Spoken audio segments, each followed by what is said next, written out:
You can't arrive in the United States while you're still standing in Mexico. That should be the end of this case.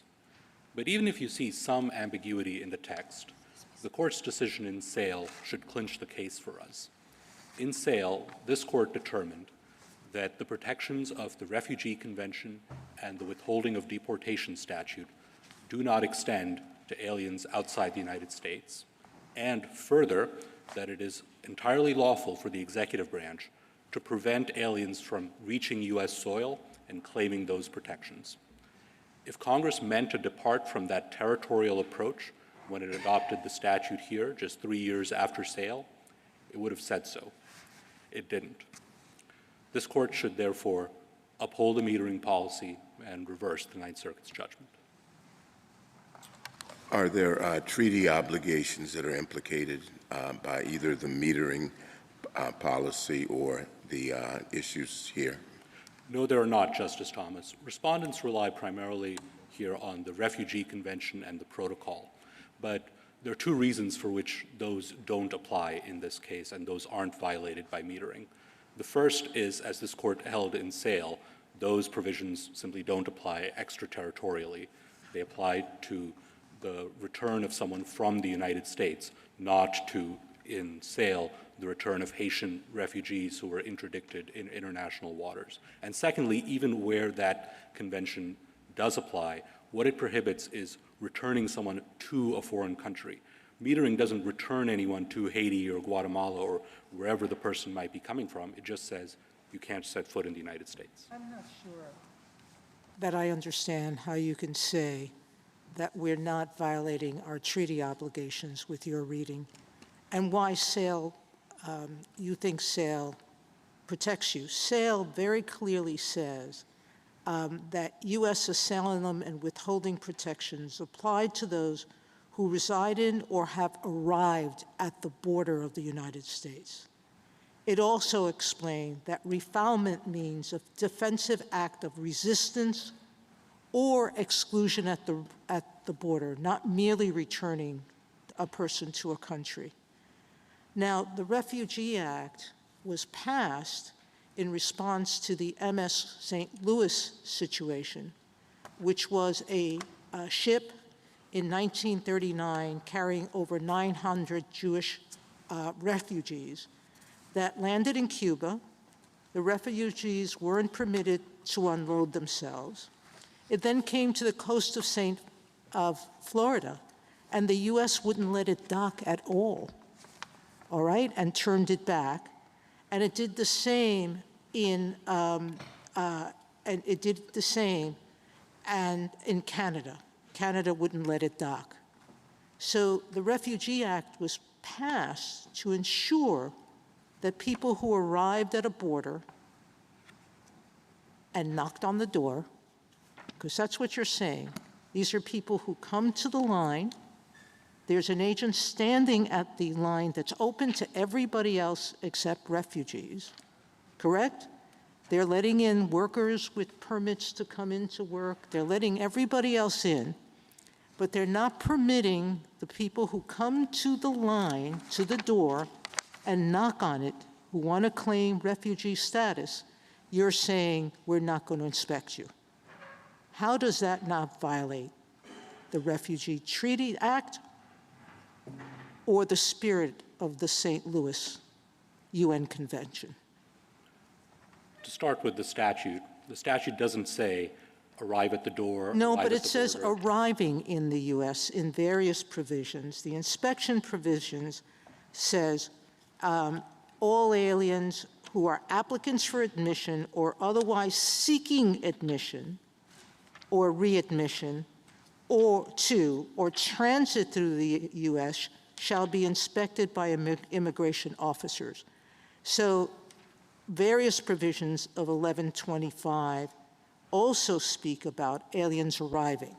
Someone on a plane arriving to land in LaGuardia may not have put their foot on U.S. land, but they've arrived in the United States. They're arriving. They're knocking on the door. Again, the statute that is specifically at issue here says arrives in the United States. So if I believe that your reading violates the UN Convention, then what you're telling me is that Congress, when it passed this language in 1996, intended to reject its treaty obligations No, I'm telling you. without conversation about it. And a House report that basically said, there is no evidence that Congress, in fact, told us intended to make that provision. The House report stated that the new version of 1158 applies, quote, to any alien who is physically present in the United States or at the border of the United States. That was the language of the House report. Not the language of the statute. The statute says in the United States. But don't we and read not- statutes in their context? You read statutes according to their text, and there's no ambiguity. No, you start with the text and context, correct? Mr. Suri, the text has to make sense. And what is a little concerning to me about your reading of the statute is the practical implications insofar as it suggests that a Congress that was authorizing asylum would be requiring people to break the law in order to obtain it.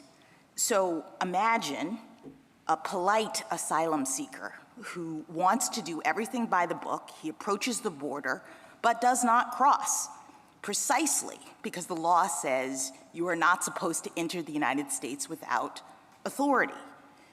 Why on earth would Congress have intended or meant for his asylum request to be discarded, not taken seriously, not entertained, but someone who manages to enter the United States unlawfully when the law says you're not supposed to do it and requests asylum gets their application entertained? That doesn't seem to me to make any sense. That if we're trying to think about what arriving in means, surely Congress was contemplating that a person would be coming to the United States, would be doing so with an intent to comply with the law that says you're not supposed to enter, and thereby asking for entry. There are two reasons for which that makes sense. The first is that we have a separate refugee admission statute, Section 1157, that protects aliens outside the United States. So it makes perfect sense for Congress to say, if you're in the United States, you go to the asylum route, and if you're outside the United States, you go to the refugee Yes, but I'm trying route. to understand the rationality of your interpretation of arriving in. You are suggesting that arriving in means the person who is literally standing on the U.S. side of the border as opposed to the person who approaches the U.S. side of the border. And I don't understand why Congress would make that distinction. The second reason that Congress would have made that distinction, apart from the fact that the person in Mexico already has this other statute, the refugee statute that he could turn to, is that the problem of the world's refugees is not solely the United States' burden to bear. It's a shared responsibility of nations throughout the world. No, I understand, but think about the statute at issue. It says arriving in. It first of all distinguishes physically inside, right? And it says arriving in, and it gives those people the ability to ask for asylum. And the way that your reading plays out, a person who is coming to, arriving in, approaching the United States can't make that ask, but they have to somehow violate the law by entering the United States in order to make that ask. If I might complete the answer, Congress could reasonably determine that if a refugee is in Mexico, then the Mexican government is primarily responsible for processing his claim. Once the refugee is in the United States, whether legally or illegally, then the United States has greater responsibility toward I guess I don't understand how that's responsive. Can I just finish?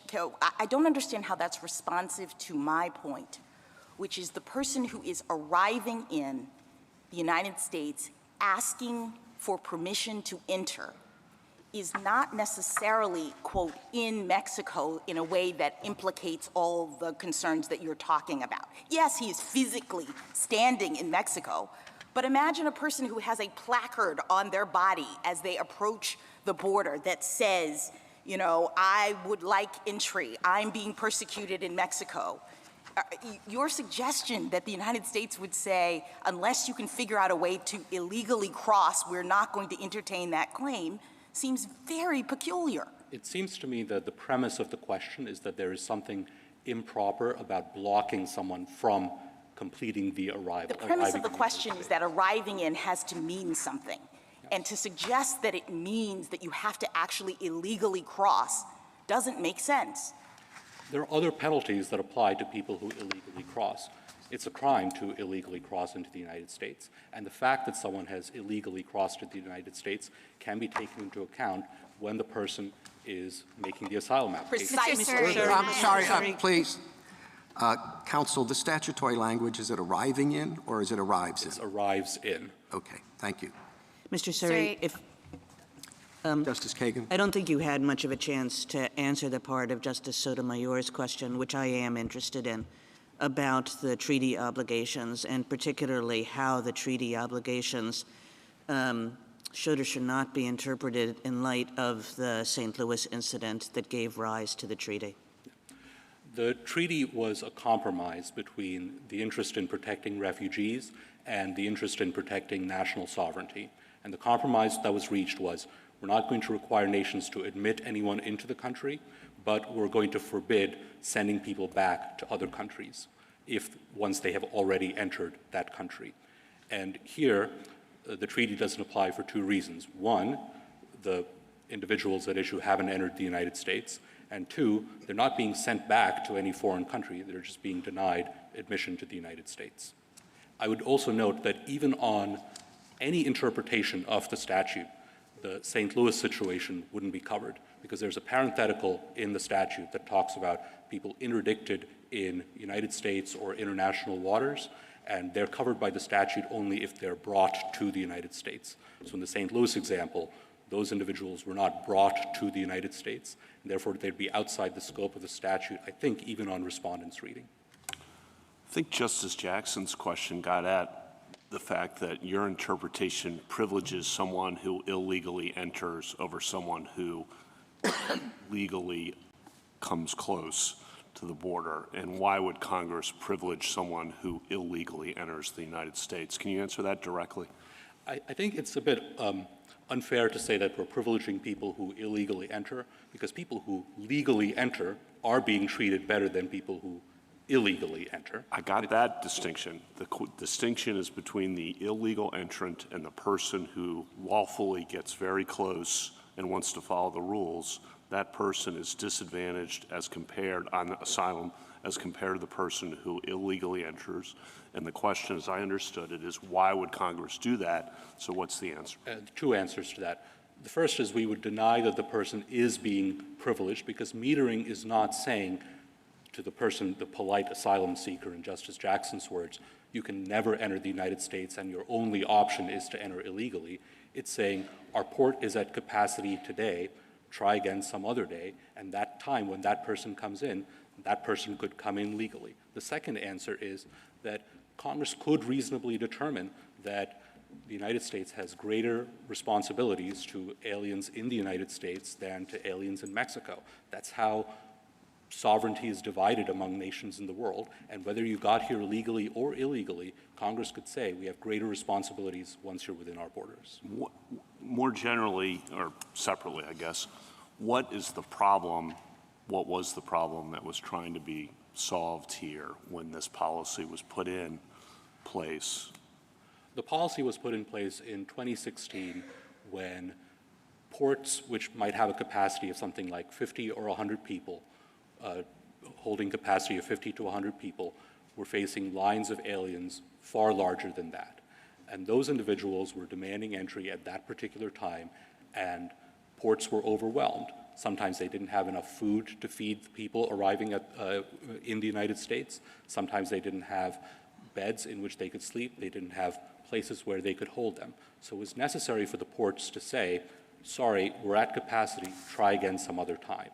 And I think respondents' position is that that is categorically illegal in any circumstances, because it always violates the asylum statute and the inspection statute to say we're full right now. That's not quite what they're saying. It's certainly not what the circuit court said.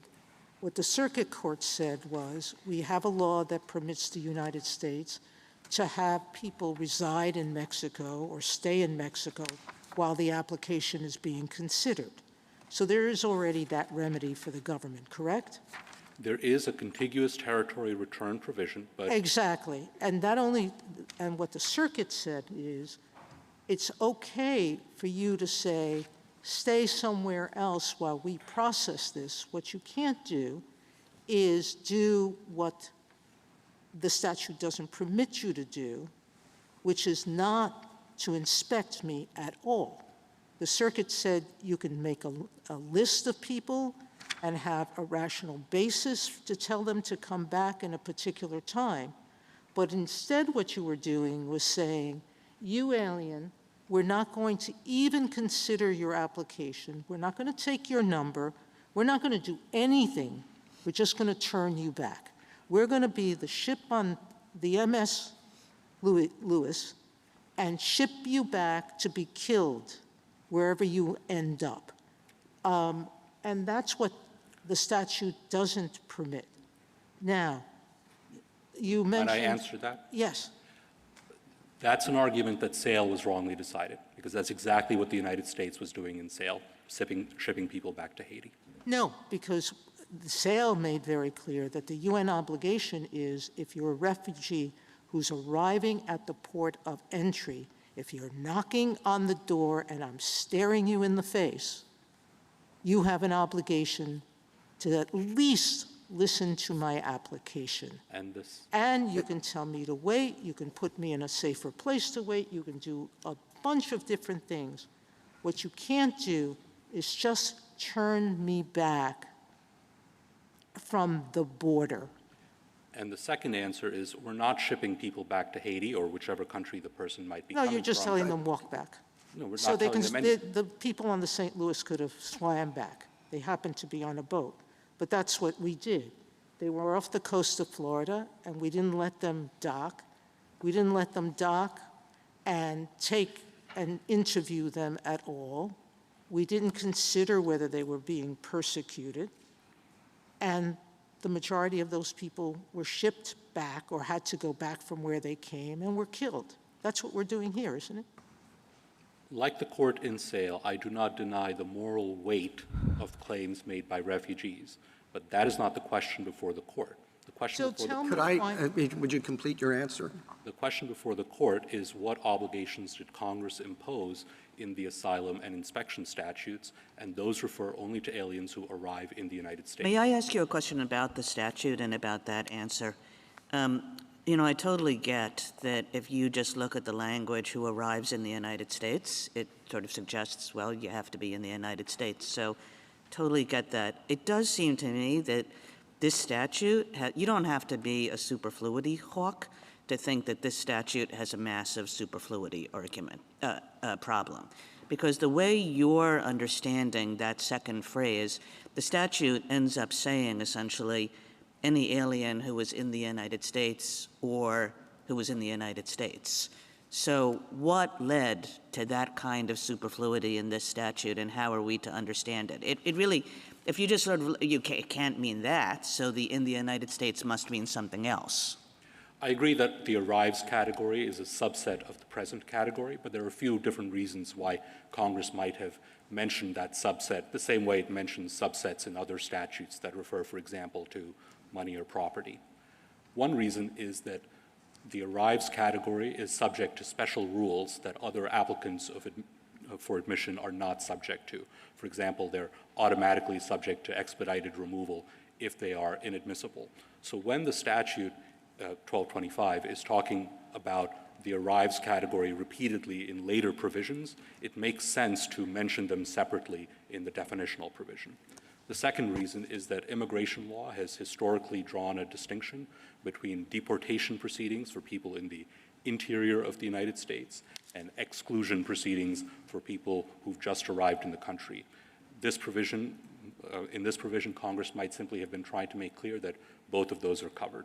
The third reason is that under the entry fiction, this court had previously interpreted terms that are close synonyms for present in the United States, like found in or within the United States, to exclude recent arrivals, and Congress might have wanted to make clear that it's covering recent arrivals as well. So for all those reasons, the arrives category serves important clarifying function.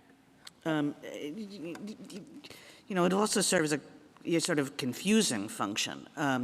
When Congress did this, it must have realized, or you would think it would have realized, that it was just going to confuse matters to essentially say the same thing twice about an alien who was in the United States. I don't think on the entry, what is it called, the entry fiction? I mean, I don't think you would have needed this second provision to do that, because you have physically present that should have tipped people off that we're not talking about the entry fiction. And we also have the language about irrespective of the alien's status, which also should have tipped people off that we weren't talking about the entry fiction. So if I took that to be your primary argument in the brief, and I don't think it really sort of does it.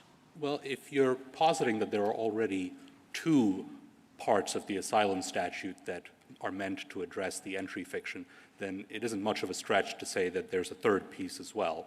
Secondly, the two pieces you've mentioned are not included in It's like belt and suspenders and, you know, whatever, a new pair of pants. And the second point is those two pieces are not in Section 1225. They're only in Section 1158.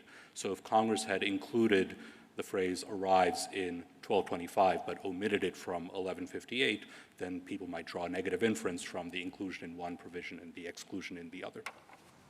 Can I just ask Can I ask you, does the administration, the metering policy has been rescinded. Does the administration intend to reinstate the metering policy if it's successful in this case? The administration would like to be able to reinstate metering if and when border conditions justify. I cannot predict in advance what border conditions will look like or what specific policy responses the administration would take in response to that. So, Mr. Suri, why then aren't we just issuing an advisory opinion in this case? I mean, your back and forth with Justice Sotomayor raised another line of questions that I had along the same lines as what Justice Barrett just indicated. At the time in which the district court in this case issued its opinion, the metering policy had been rescinded, and as you've now represented, the government has no concrete plans to reinstate it. So I don't understand what we are doing other than advising the government in sort of the abstract as to whether or not this kind of thing is lawful. We don't have an actual policy. We don't know who's right as between you and Justice Sotomayor about what metering actually contains, because the government doesn't have a policy in effect and hasn't shown us that it wants to have a particular policy. None is on the table. So how do we even have jurisdiction, really, to be addressing this? The question of mootness turns on whether the court can grant any effectual relief whatsoever to the prevailing party. You can grant us effectual relief, and the case isn't moot, because there are three types of prospective orders that the district court issued that are still in place against us. The most important of which is a class-wide declaration saying we can never engage in metering at the southern border. If you agree with us, you would lift that declaration, and we'd be able to resume metering. Therefore, the case is not moot. You don't have a plan to resume. I mean, are you suggesting that? I'm a little worried about the judiciability in the following sense. At the time the case was initially brought, there was a policy in place. The government was engaging in metering, and obviously we had a live controversy about it.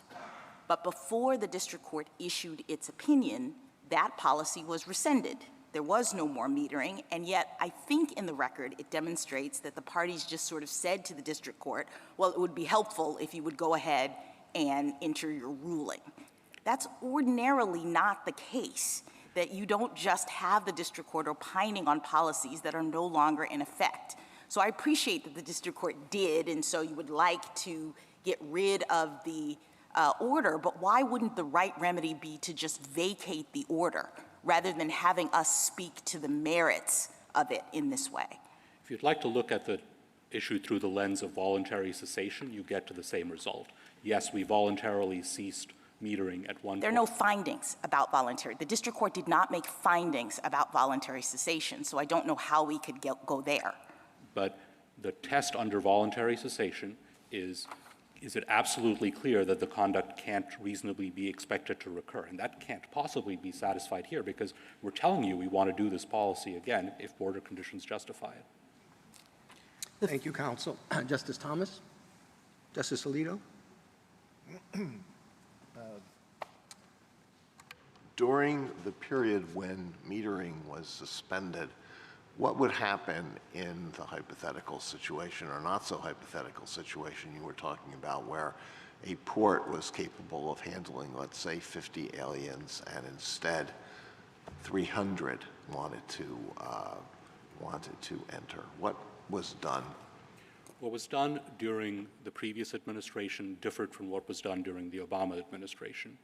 During the previous administration, the aliens were generally paroled into the United States.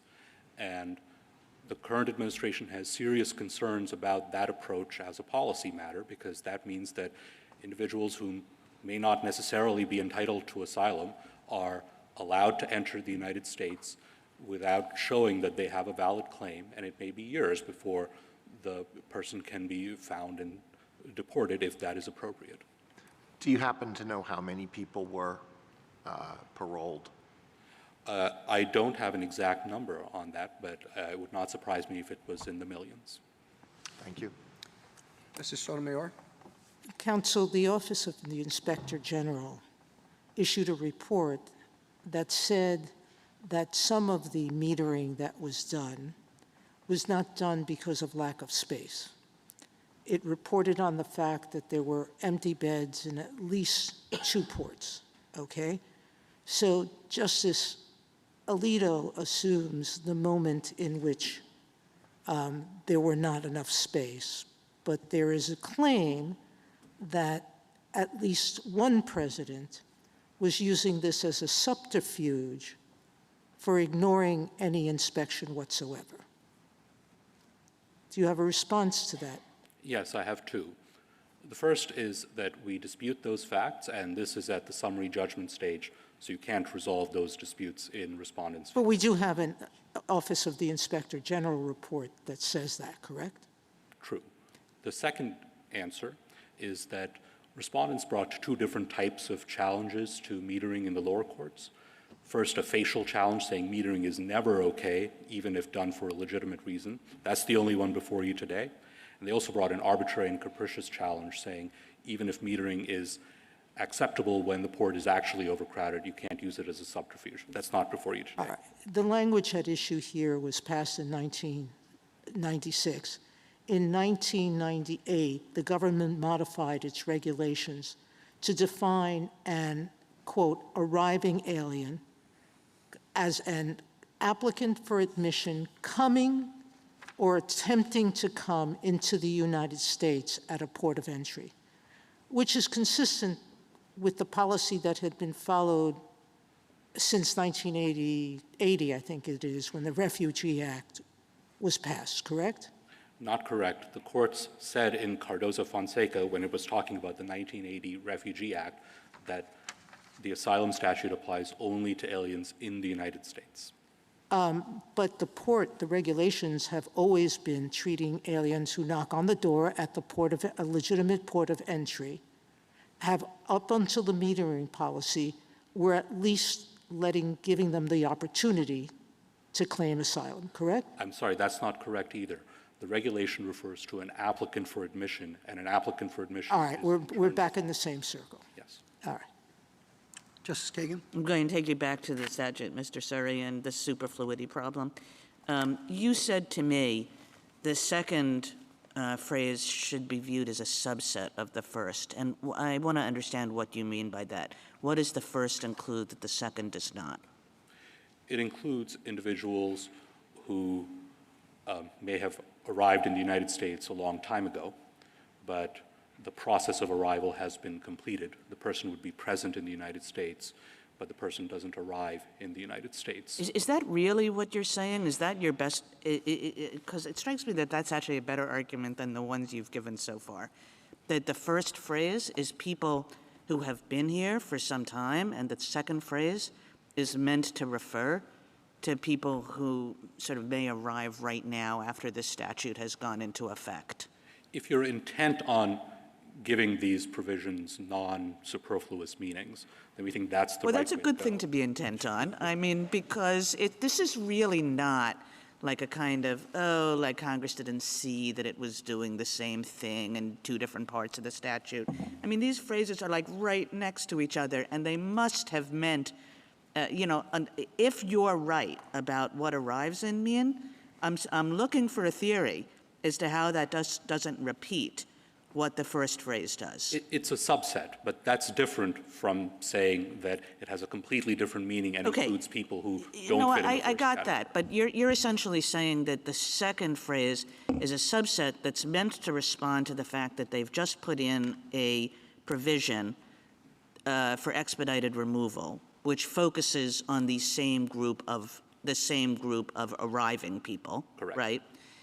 And that the first provision does not really focus on this expedited removal group of arriving people, but instead applies as well, although it also applies to them, and honestly, Congress didn't really need it, but applies as well to people who have been, sitting in Kansas for the last 5 years. Yeah, it could refer, for example, to someone who comes here on a visa. The visa expires, but conditions in his home country have changed while he's been in the United States, and so now he wants to apply for asylum. He isn't in the arrives category, but he is in the present category. Thank you. Justice Gorsuch. Justice Kavanaugh? Is it lawful to impose the metering policy for the government to do that, even if a port is not overwhelmed? We believe that it is lawful, but we're not asking the court to go that far today. The only issue before the court today is this facial challenge to metering, that it always violates the inspection and asylum statutes. There are separate claims that it would be arbitrary and capricious to engage in metering as a subterfuge, but that's not the issue Okay, it here. wouldn't be a statutory issue, it would be an arbitrary and capricious issue then. That's the claim that's been raised by the other side. Okay. And you make an argument, this is a relatively minor point, but it's in your brief, and I didn't agree with it, so I'm going to bring it up, which is page 25. You say that because it's in a parenthetical, it's different than if it had been separated by commas or dashes. Do you really mean that? Yes, I mean, I know we have a case in a particular context that once said that, but I don't know that that's a general rule that parentheses are different than dashes in interpreting statutes. I recognize that you dissented in the case we're relying on. Yes. But do you think that's a general proposition, that parentheses are different than dashes or commas in interpreting statutes? Not that they're different in that sense, but that they convey an aside, and that material in parentheses, or for that matter even in dashes, don't override unambiguous language outside the parentheses or dashes. Or commas? I think commas grammatically I just don't are want this, I mean, I was surprised to see this, and, the Constitution has things in parentheses, and I'm just trying to make sure that this doesn't expand. The court does not need to rely on that argument. Thank you. For us. Okay. Justice Barrett? Mr. Suri, when I asked if the administration intended to reinstate the metering policy, I didn't intend to suggest that it was formally moot. And it was my understanding, I just wanted to clarify it, that the injunction in this case still has continuing effect on members of the class because it still matters. That's right. There's a declaration that has continuing effect as to the whole class. There's also an individual injunction that has continuing effect as to one particular plaintiff, Beatrice Doe, whom the district court ordered us to allow into the United States, and that's an additional basis for avoiding any mootness concerns. And that's why the Ninth Circuit said it wasn't moot. That's right, and that's presumably why the other side hasn't raised a mootness argument, and why, even though we discussed mootness in our search stage papers, the court still granted review. Thank you. Justice Jackson? So under Atchison Hotels, why wouldn't we still not reach at least the injunction, because Mrs. Doe apparently has represented that she does not intend to return to the United States, and the injunction is specifically requiring the United States to facilitate her entry. In the Atchison case, the plaintiff dismissed that plaintiff's claim and told the court that the plaintiff was abandoning her claim entirely and acquiesced in vacatur. There's nothing like that. She would have to do more, you're saying, than to say, I'm not coming back to the United States. I think it's far too late to do any of that now because we also have the class-wide declaration that independently keeps this case live. Right, let me talk about the class-wide declaration. You're asking us to reach the merits of whether or not metering is lawful and reverse the district court's judgment on that basis. Why isn't vacatur a permissible remedy here? I mean, I understand you'd like us to say today metering can be done, give you the okay to do it. But another way to address this, I would think, given that the district court declared a policy unlawful even though the policy was no longer in place, and the government today is saying it has no concrete plans to reinstate it, and the district court issued this order without making any findings about whether or not a live case or controversy existed, I think one could argue that the district court at least abused its discretion by nevertheless entering this broad declaration. So it would solve your problem, I think, if the court on those grounds just vacated it. No, why need we get into giving you an answer on the merits of the question of whether or not metering is lawful? The Ninth Circuit reached the issue of mootness and issued a ruling on that issue. I think it's the first footnote in its opinion. So unless you determine that that mootness holding was wrong, there's no basis for disturbing the Ninth Circuit's decision. And on mootness, we think the Ninth Circuit got it right. This case isn't moot because we'd like to reinstate metering and we're being prevented from doing so. But you don't have a concrete plan, I just want to make clear. Concrete plans are necessary for standing. For standing not and for mootness. mootness. All right. Let me just ask you one question about your response to Justice Kagan. You were talking about the various reasons why Congress had arriving in this statute, and that one of them you said was the fact that there was previously a distinction between deportation and exclusion, and that Congress was trying to ensure that that was also covered, or that the principles related to deportation and exclusion were covered by this new regime. My understanding is that exclusion applied to people who were, quote, at a land border, at a port. But your reconceptualization of what arriving in is doing does not allow for at a land border or at a port. And so can you help me to understand how Congress could both be attempting to ensure that those principles were included, but we still agree with your reading of the statute? The phrase at a land border in this context refers to people on the U.S. side of the border rather than the Mexican side of the border, and we know that in two ways. The first is the court's entry fiction cases, like Kaplan against Todd and Leng Mei Ma, repeatedly refer to aliens on the U.S. side of the border who've just arrived. In the entry fiction context, but we don't have a case or a scenario in which Congress makes clear that it's responding to the entry fiction when it uses the words arriving at, right? And the second answer is that in Cardozo-Fonseca, when the statute said at a land border, the court understood that to refer to aliens in the United States. Thank you. Thank you, counsel.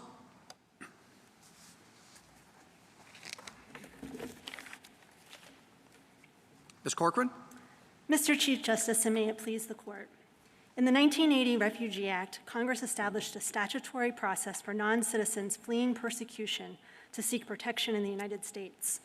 Congress designed the scheme to track the United States treaty obligation not to refile refugees to territories where their life or freedom would be threatened.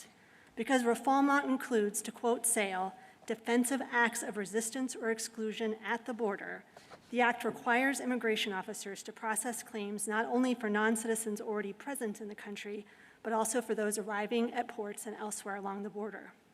For decades, port officers followed the statutory procedures designated by Congress for inspecting and processing arriving asylum seekers, It was not until 2016 that the government asserted for the first time that it can wholly avoid these mandatory duties simply by blocking asylum seekers just as they are about to step over the port threshold. Petitioner's theory of the statutory text isolates the word "in" at the expense of making the rest of the statute nonsensical. By petitioner's account, the phrase "arrives in the United States" has no meaning not already covered by "present in the United States." Arrives means already arrived, and amendments that Congress intended to encourage non-citizens to lawfully seek admission, in fact, did the opposite, permitting border officers to effectively eliminate access to asylum at ports. Petitioner's position is also at odds with the original public meaning of the provisions, reflected in the government's longstanding inspection practices at the time of IIRA's enactment, and in the government's own regulations, which have recognized for nearly 30 years that the Act's inspection and processing duties apply to non-citizens, quote, coming or attempting to come into the United States at a port of entry. As this court observed in Thrasagam, Congress carefully crafted our asylum system to ensure that the United States lives up to its ideals and its treaty obligations towards non-citizens fleeing persecution. The turn-back policy flouted both, and the Ninth Circuit was correct to deem it a withholding of the government's statutory mandates. I welcome the court's questions. How would you distinguish this case from Sale? Yeah, this case is distinguishable from Sale in a number of ways. One, Sale involved the withholding provision alone. It didn't involve the statutory mandates that are at issue here in 1225, the inspection and processing mandates. So here we have a 7061 claim about whether the government has withheld compliance with those mandates. Sale is also different from an extraterritoriality and a treaty perspective because it involved interdiction on the high seas, which, as Sale explained, is outside of the jurisdiction of the United States, so it raises a host of questions that aren't raised here.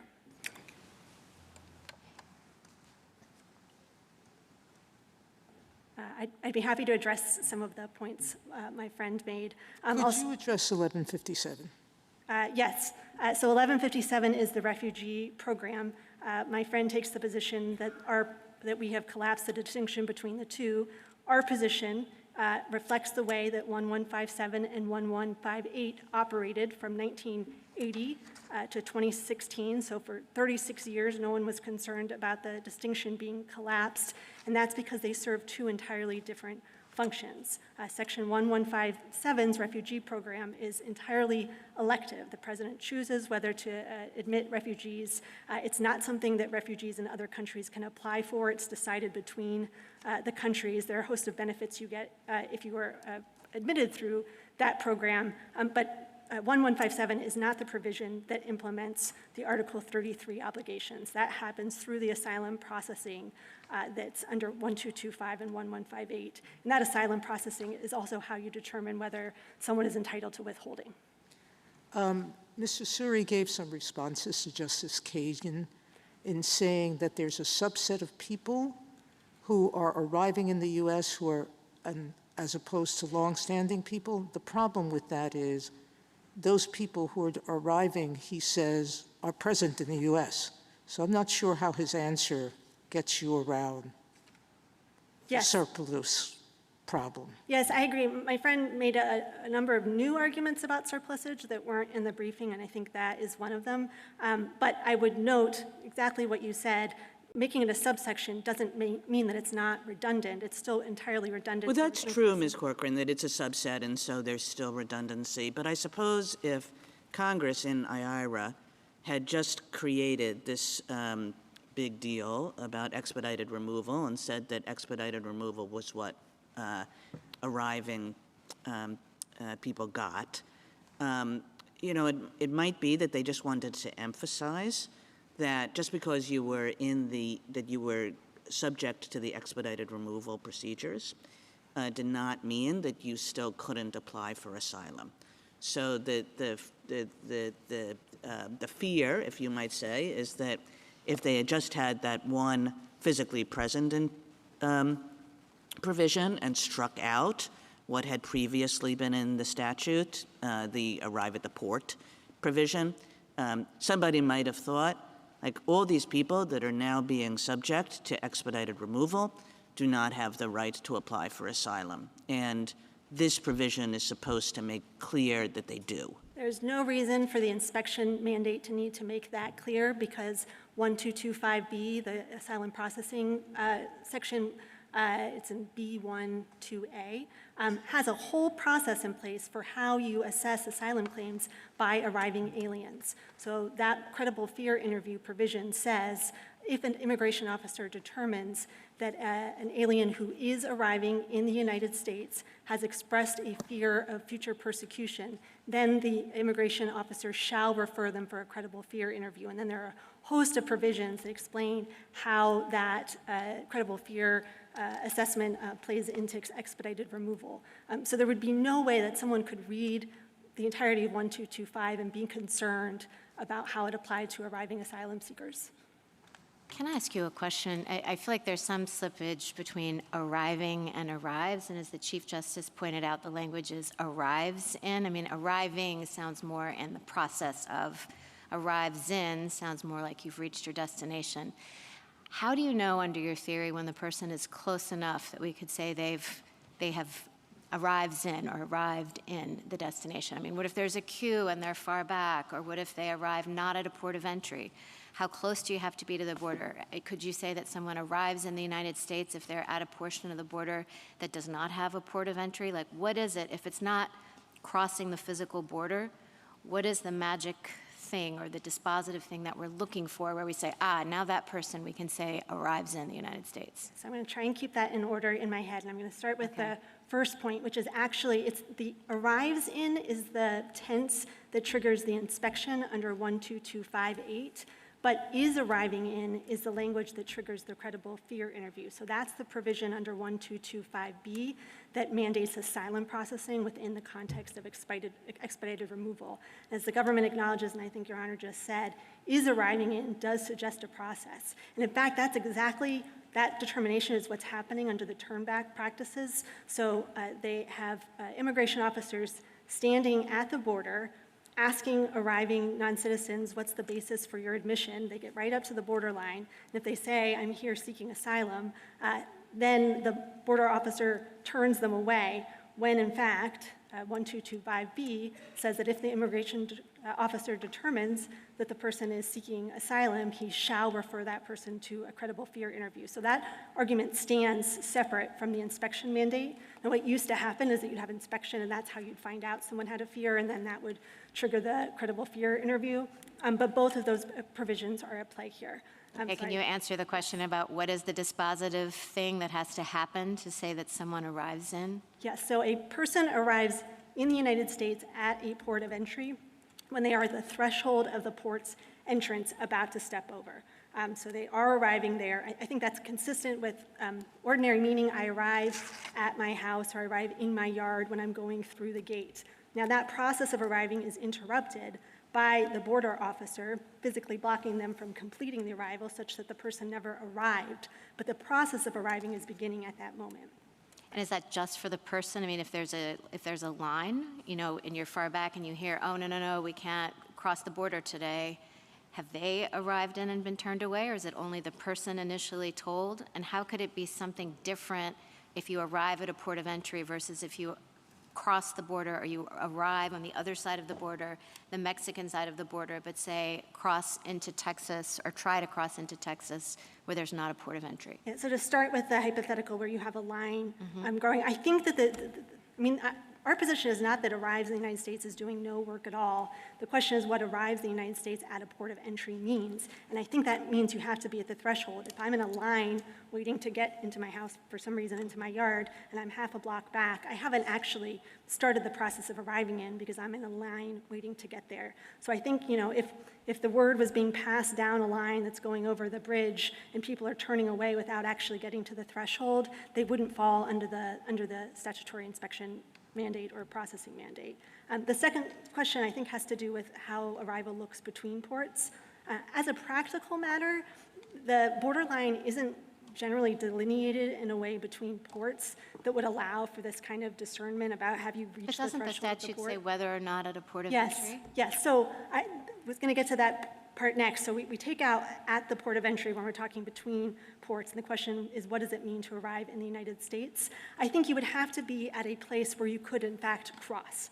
So if you got up to, let's assume it's a place on the border where there is an actual line, identifiable line, I would say the same analysis applies, right? Have you made it to the threshold and you're about to step over? So anybody at the water's edge of the Rio Grande on the Mexican side has arrived in? No, the border is halfway through the water. All right, so they've got one step short of halfway through.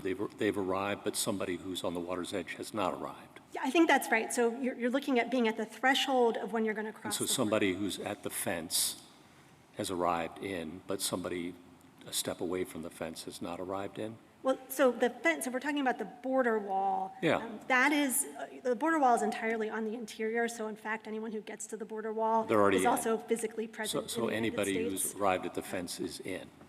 Yes, but that's just a matter of geography, that they're already present. Okay. To take the hypothetical, though, what if there was a Fence border along wall the line, exactly on the Yeah. border line? There, the analogy that I think of is a stadium. So I'm arriving at a stadium when I'm at the entrance going through the turnstile. I probably wouldn't describe myself as arriving in the stadium if I'm still on the perimeter making my way to a place where I can enter. So I don't think So if someone they're who's at the out of... top of the wall, they're in, but if they're at the bottom of the wall, they're out. Oh, so now they've climbed. Yeah.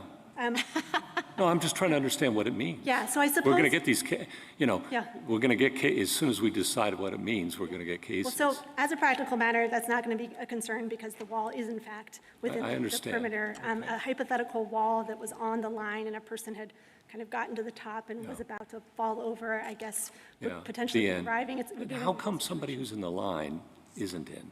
I mean, if the whole point is to make sure that people who are attempting to get into the country have the opportunity to file asylum claims, and they've made it all the way, why does it matter he's second in line? I think that's just a function of arriving in or So is the whole arriving. debate boils down to the one person who's at the port, the one person who's at the front of the line. Yeah, and I think that's because, I think it's important So to the rest of the remember- case, you agree with the government on? No, Everybody else in the line, everybody else who's being metered doesn't have an asylum claim, just the person who's...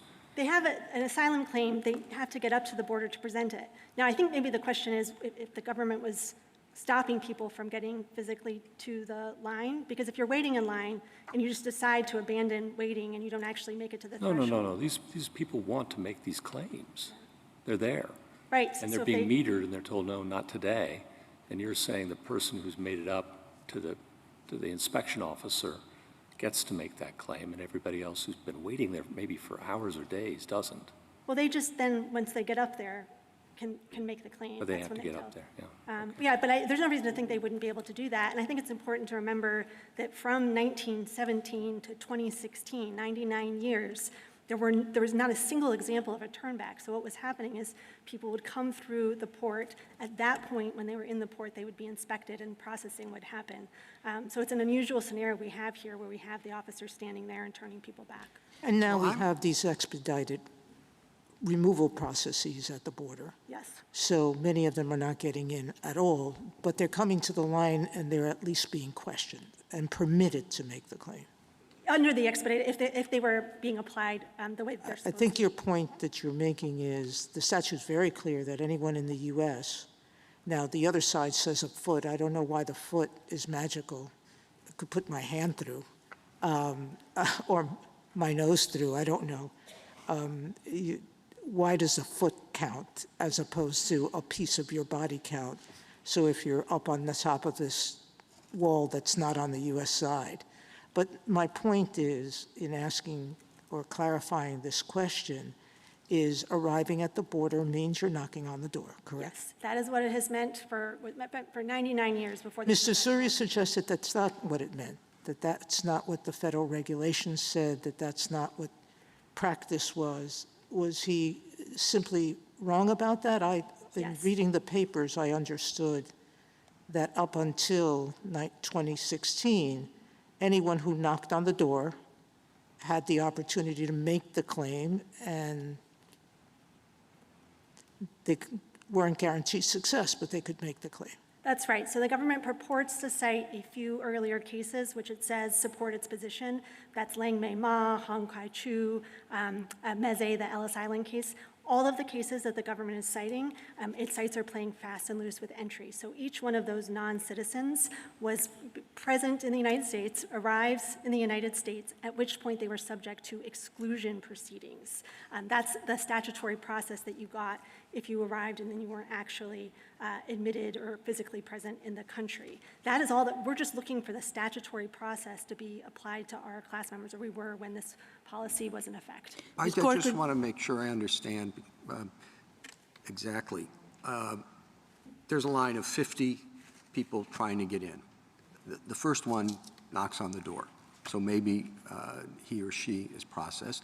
I don't know how many people are there processing, but if there's one person there, maybe person 3 to 50, they don't have a claim, right? Yes, so No, wait, yes or no? Do they have a claim or not? they are going to have it's going to depend on whether it's a reasonable delay. Well, what do you think a reasonable delay is? Well, so that's under 7061. I think Justice Sotomayor made the point earlier that the Ninth Circuit made a determination that this was complete withholding because there was no ability to wait.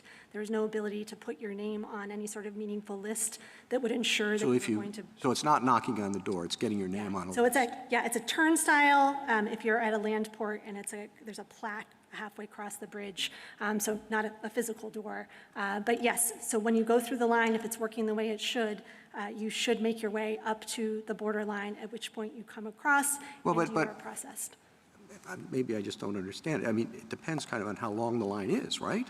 Yes, there were non-examples prior to the turnback policy, and even during the turnback policy, of there being kind of lines of people waiting to be processed who are outside of the United States because under the prior practice, you came through the turnstile and then you were inspected and processed. Now, there could have been long waits within the port. That certainly happened, and that would have been subject to kind of a reasonable delay analysis. But this idea of kind of lines and people piling up on the Mexican side of the border didn't happen until the turnback policy was put in place, and you got this bottleneck of people waiting on that side. No, I understand that, but I'm still struggling with the Chief's question, and we do have situations where there are lines, and I had thought you'd said to me and Justice Sotomayor or others that the first person at the turnstile with the inspection officer has arrived, but people further back in the line haven't.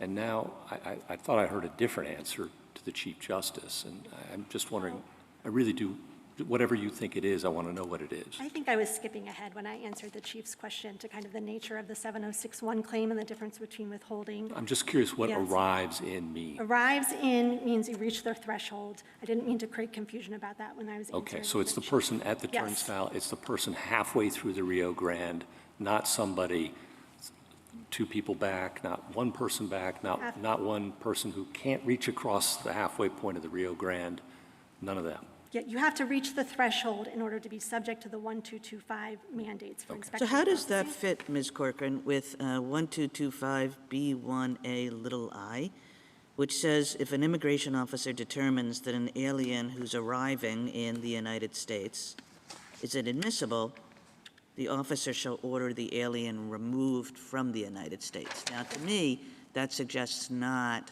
you remove somebody from the United States when they already have crossed the threshold, not when they are knocking at the door. So that suggests to me that arriving in suggests that they've already crossed. So it's a process of arrival. So the person is arriving in when they are about to step over the threshold. And again, I would go to the plain meaning, and I think about kind of being at a house or a yard. If my husband called and said, "Are you arriving at the house?" as I'm walking through the door, and I said no, that would be a strange answer to give him. The ordinary meaning is, yes, I'm Well, but if it's arriving in, the officer shall order the alien removed from the United States. That seems to suggest that your view of plain meaning, whether it is plain or not, is not the statutory meaning, because if you're removing somebody from the United States, that person has clearly made it over to the United States. You don't remove somebody from the United States when they're just knocking at the door. Well, so I think that provision makes sense if you remember that removal is a legal term. It refers to removal proceedings. So what that provision is assuming is the completion of arriving. And because in 1996, when Congress was drafting the language, it had no reason to think that 20 years later, the government was going to change its position and start blocking people while they were in the process of arrival. So you see in the regulations, and I think also in SAIL, kind of the understanding that the process of arrival starts when the person is at the threshold and it continues as they step over the threshold and are being inspected. So I don't think there's an inconsistency there. And so to clarify, when the person is arriving at the threshold, the process of inspection, you say, kicks in based on their arrival. And that process could take place on U.S. soil, presumably without metering. The inspectors are on the U.S. side, and so they're asking and they're investigating, and the person is in the U.S. at that point. But the obligation to do that kind of inspection, I think you're saying, kicks in based on the person's arrival. Yes, that's exactly right. And it makes sense when you remember that that is how it had worked from 1917 to 1996 when Congress was amending the provisions in IRS. Can you speak a little? It'll be interesting to read the actual transcript of the oral argument, because I believe that both you and Justice Sotomayor and Justice Jackson on several occasions have used the phrase arriving at. I think you said you arrived at your house, but that's not the term that is in the statute. Do you think there is no difference between arriving at a location and arriving in the location? Yes, thank you for the opportunity to clarify. So we have in the United States at a port of entry. I can explain the amendment history on how we ended up with the prepositional phrases in that order. But I think that my first order answer is in is just how you describe being in a region. You wouldn't say at the United States. You would say in the United States. I am arriving in Baltimore when I'm on the train as it's coming in. I am at Penn Station when I'm in New York. So that's the difference in prepositional phrases, which even if it doesn't completely answer the question, does give you some pause to say, well, maybe in isn't doing the work that the government is suggesting here because it has to do with kind of the natural way that we talk. But the way we ended up with that order of the prepositional phrases is that the Well, I'm not quite sure I understand that. So there's been talk about knocking at the door. Do you think someone who comes to the front door of a house and knocks at the door has arrived in the house? The person may have arrived at the house. No, but that's past tense. Are they arriving in the house? Does a person arrive in the house when the person is not in the house and is knocking at the door, asking to be admitted to the house? Yes, I think here the door is open. The officer is standing on the other side of the threshold. The person gets there and is ready to take the step over, right? The officers and the asylum seekers here were toe-to-toe. This was happening right at the line, and they're about to step over. They are arriving present tense. Once they're inside, they've arrived past tense, but we know that Congress used the present tense here. Well, it does make, I gather you think it makes a difference.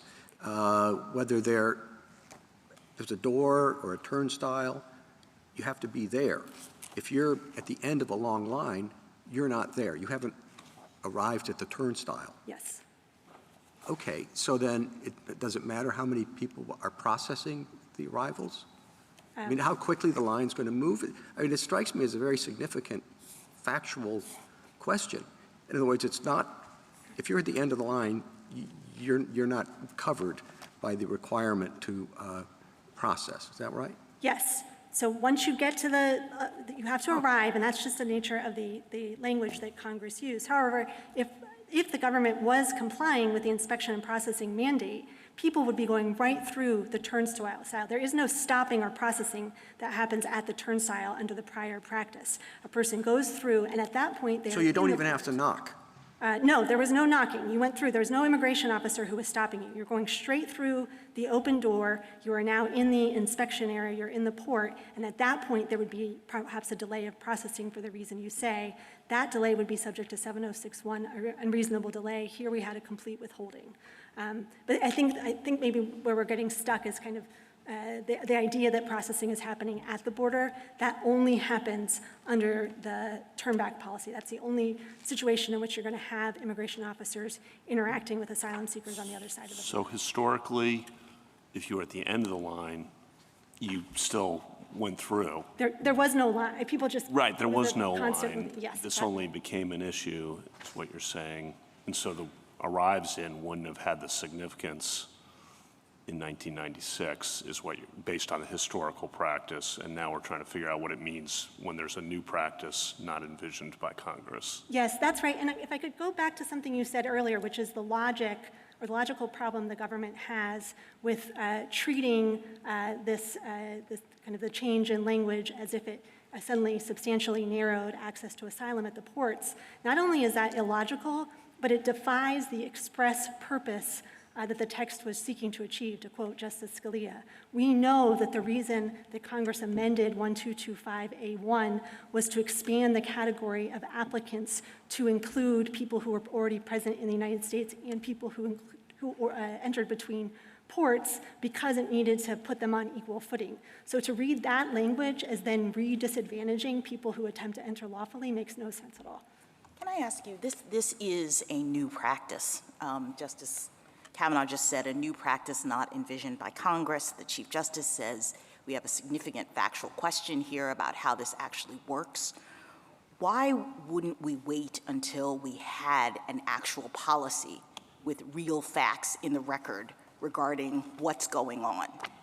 I mean, even if this is not technically non-justiciable, even if there is jurisdiction in the literal sense, we do have some control over whether or not we reach and discuss issues. And it just seems to me that we have a lot of hypotheticals regarding how this policy may have worked in the past, how it's possibly going to work in the future, but we don't have a policy in effect right now that we can actually rule upon.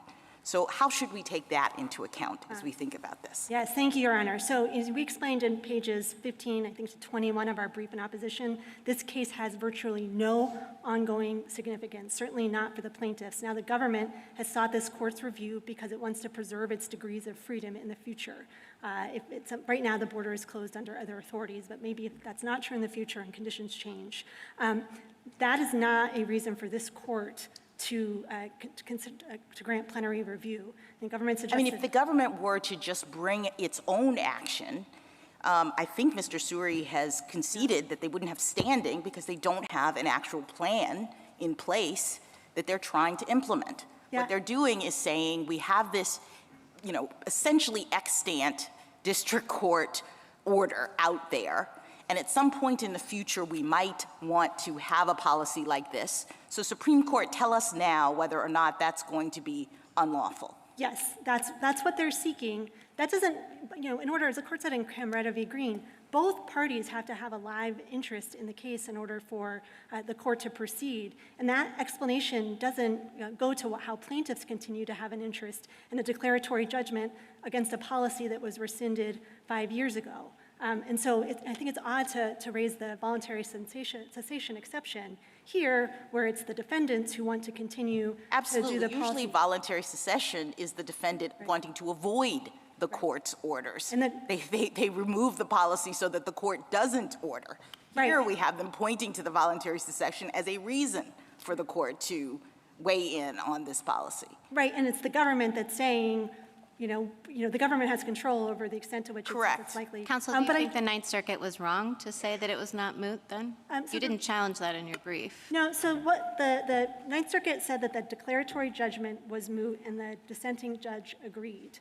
The reason that the Ninth Circuit reached its holding was because of the transit rule injunction, that smaller class, which at that point, that injunction was still in place and it imposed a number of obligations on the parties. So the Ninth Circuit was not wrong about that. But on remand, the parties agreed to essentially dissolve the injunction because the burdens that it was placing on the parties no longer had any benefit to the class members. The class members had been identified. So you're taking the position it's formally moot?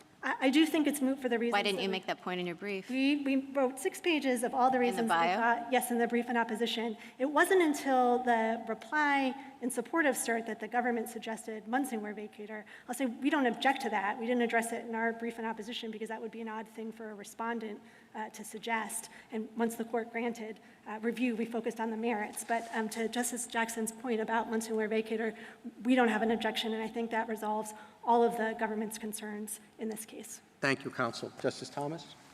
Justice Alito, anything further? On that last point, the court said a declaratory judgment, it was vacating that. And it's also vacated the preliminary injunction? No, so the declaratory judgment is still in place, but I think is moot for the reasons that the Ninth Circuit said. The Ninth Circuit went on to reach kind of the statutory interpretation question, not with respect to the declaratory judgment, but with respect to the transit rule injunction, which would only be in place if the underlying statutory question was resolved in the plaintiff's favor. But then that injunction was dissolved. So we really have nothing that's before the court at this point. Thank you. Justice Kagan? Is your position that when a person gets to the border, she has a right to apply for asylum only, or that she also has a right to enter? So enter so a right to cross, I'll say cross. A right to avoid, cross. The entry. So I think the right to cross is tied up in the inspection and processing mandates that are on the government. So we have a 706(1) claim here. It's based on ministerial duties that attach to the government under these circumstances. And if the United States figured out a way to do its various things that it has to do without having the person cross, would that be sufficient? Like you could have a Zoom interview or something like that. Yeah, I suppose that 1225 assumes that all of this is happening on U.S. soil, and I think for good reason, because that's how it already worked. The government's extraterritoriality concerns might weigh against doing some sort of process, but I don't know that I have a stake in pushing back on that way of approaching things. Okay. Justice Gorsuch, anything further? Just briefly. You mentioned the Court of Appeals revised opinion. It said it didn't think the case was moot because of the equitable relief still present, which I took to mean both the declaratory judgment and the injunction. Am I mistaken? So yes, they were both left in place. The reason that the Ninth Circuit reached the underlying statutory interpretation question was because they were both in place. Yeah. Okay. Thank you. Justice Kavanaugh? On that question that you made a point on about why Congress would give better treatment to those unlawfully in the country, I guess one response to that, and just want to get your reaction, would be we should just interpret the rule in front of us or the statute in front of us by its terms and not try to figure out all the things that might be going on with people unlawfully in the country to try to make it all fit in some perfect world. Rather, we should, there are lots of issues with people who are unlawfully in the country but the only issue before us is trying to figure out what arrives in means and not worry about that. Just want to get your reaction to that. Sorry, I'm not sure I followed the question. You were saying that if we interpreted it the government's way, Yes. that Congress would have been privileging people unlawfully in the country. And my response or my question to you is, whatever's going on with people unlawfully in the country, the sole issue before us is trying to figure out what arrives in means when you're at the border, and whatever the effects of that are in terms of creating disparities, we can't sort all that out here. All we have to do is focus on the issue before us. So what's your reaction to Yes, that? thank you. Sorry, it took me a little bit to get there. So I think it's less about advantaging people who are already in than it is about addressing the disparity incentives that Congress was trying to resolve in 1225. So under the government's framework, if you are an asylum seeker coming to the United States, you should not go to a port because you will be turned away. You need to cross the Rio Grande, you need to come in between ports. That is the exact opposite of what Congress was trying to accomplish there. And I know also— But the answer to that could be better enforcement of people coming in unlawfully, and Congress might have assumed, particularly in 1996, when there was an increased effort to prevent illegal immigration, that people wouldn't be flooding in unlawfully. That turned out not to be accurate, but that might have been the expectation in 1996. So, but I don't think that then explains what Congress was doing in 1225. It creates this applicant for admission category in order to unify the proceedings, the deportation and exclusion proceedings. What the government is suggesting just makes all of that somewhat nonsensical. okay, completely different question. Last one. This seems very artificial, trying to figure out at the threshold, on the line, in the middle of the river, Because wherever the line is, the government's presumably going to stop you on the other side of that line and prevent you from getting to wherever the line is, right? So that you're getting across the line. Yeah, so if we define it as the threshold, the government's going to stop you short of the threshold, or try to. I understand. And if we say 100 yards from the threshold, they're going to stop you 125 yards from the threshold. In other words, the point, I guess the arrives in thing seems kind of artificial. The whole question, the bigger question, it seems to me, is can the government physically stop people before they get to whatever that line is, no matter how we define it? And that seems like not a statutory question, more of an arbitrary and capricious question, but maybe I'm wrong. Just want to get your reactions to that. This whole idea, if you're second in line, or for the government, wherever we define it, is going to stop you when they want to implement this policy on the other side of that line. You follow that? I do. And so I think that maybe the factual premise that's inaccurate there, the port goes right to the borderline. So the government understands ports as being kind of that geographic space. So the threshold of the port is the borderline. So you can't really, if you moved the threshold further in, then you have people who are present in the United States. If you move the threshold further out, well, now we're in Mexican territory and the government doesn't have authority to act there. So well, that's, okay, so that's a good answer. Does the government, how far into Mexico, maybe the SG, will the government go? Maybe they don't want to answer that, to stop people. Yes, I think if the government starts going well into Mexico, well, and the well into, is that 100 yards? I mean, 150 yards? That's not the threshold anymore. And will they go into? I mean, again, you might not have the answer to this question, but the whole thing seems kind of artificial to me because the government is going, if they want to do this policy, they're going to stop you on the other side of the line. Yes, and I would say there that so if we start to have the government kind of circumventing further into Mexico, whether it's 10 feet or 100 feet, we move out of the inspection and asylum processing mandates in 1225, and now I think it's a question of just kind of ultra vires acting without authority in another country. All right, thank you for your help. Justice Jackson? We don't have the answers to Justice Kavanaugh's good questions because there is no policy in effect, right? We don't know. That is right. I was going to make that point as well, right? Right now we have a legal question that's unanchored from any actual practice before the court. Thank you. Yeah. Thank you, counsel. Rebuttal, Mr. Suri? Just a few quick points, Mr. Chief Justice. First, this court should decide this case. The case is not moot because there is still effectual relief that the court could award, namely lifting the class-wide declaration and the individual injunction to which the government is still subject. There's also a strong practical reason for the court to decide this case. Administrations of both parties since 2016 have consistently said that this is an important tool in the government's toolbox for dealing with border surges when they occur. I can't predict when the next border surge occurs, but I can say that when it does occur, this is a tool that DHS would want in its toolbox. It's not something the court should leave to future uncertainty. We've been faulted here for not having a specific policy in place, but that's not really fair to us. There's a class-wide declaratory judgment saying that this practice is unlawful, and I think the government should not be faulted for conforming its current conduct to what a court has declared to be the law.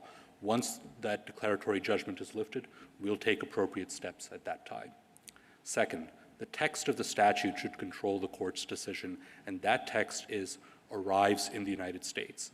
We've heard attempts to substitute other language that might be more ambiguous or more susceptible to respondents' interpretation than the language Congress actually used.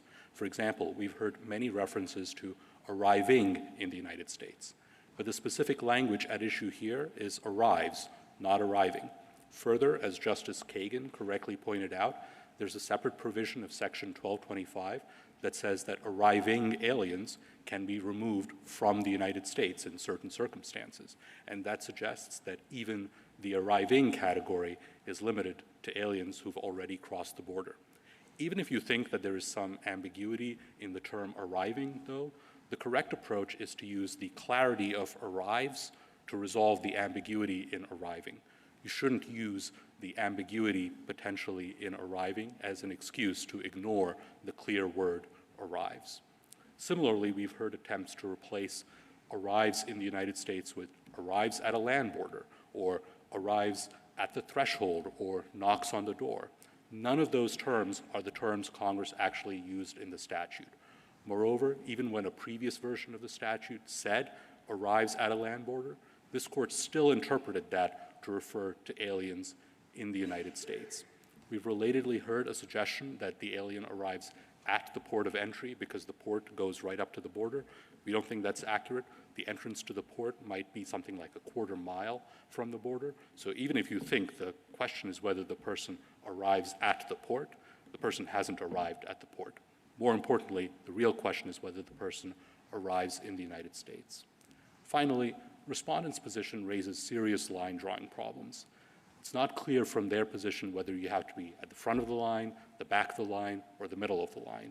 It's not clear whether they're distinguishing between someone who is stopped by a border officer versus someone who is stopped by the Rio Grande versus someone who is stopped by the border wall versus someone who is stopped by Mexican authorities working in concert with the United States, which is something that could happen in response to Justice Kavanaugh's question. I don't think we'd ourselves go into Mexico, but we could cooperate with Mexican authorities to stop people from reaching the border of the United States. Our position avoids all of those line drawing problems because Congress drew a clear line here. It said that if you're outside the United States, you can apply for refugee admission under Section 1157. If you're in the United States, whether you've been here for a long time or you've just arrived, you can apply for asylum. The court should respect the line that Congress drew. Thank you, counsel. The case is submitted.